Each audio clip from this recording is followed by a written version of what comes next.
Meriahkan HUT Kota Payakumbuh yang ke-52, Persatuan Renang Seluruh Indonesia Sumbar bersama Ngalau Swimming Club menyelenggarakan kejuaraan renang antar klub se-Sumatera Barat di Payakumbuh. Lebih dari 600 atlet renang dari tingkat junior dan senior ikut ambil bagian dalam kejuaraan ini.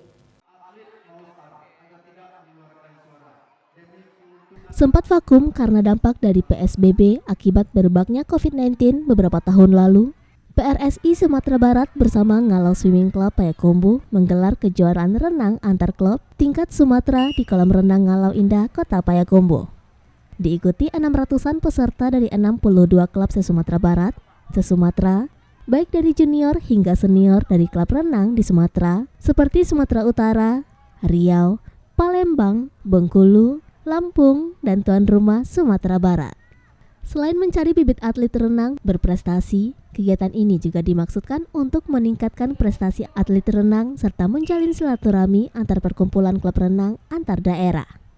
Kegiatan kejuaraan ini mendapat tanggapan positif dari anggota DPRI Reska Oktoberia yang berkesempatan hadir dalam acara tersebut, dan Reska berharap kegiatan ini terus rutin digelar untuk mencetak atlet-atlet terbaik yang siap berkompetisi di nasional maupun internasional.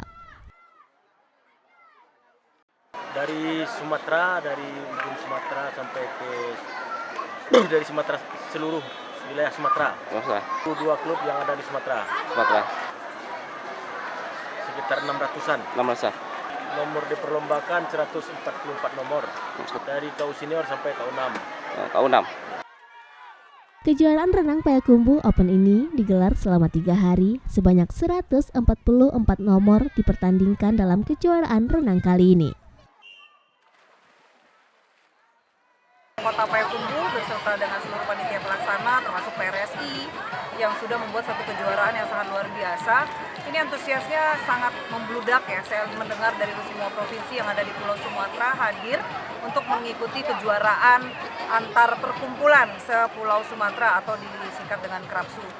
Antusias ini harus kita imbangi dengan sarana prasarana termasuk dengan wadahnya. Dengan menjadikan suatu kejuaraan adalah untuk menjaring atlet-atlet yang akan berjuang atau bertarung baik di tingkat provinsi ataupun nasional dan bahkan internasional. Dari Payakumbuh, Sumatera Barat, Agung Sulistyo, iNews melaporkan.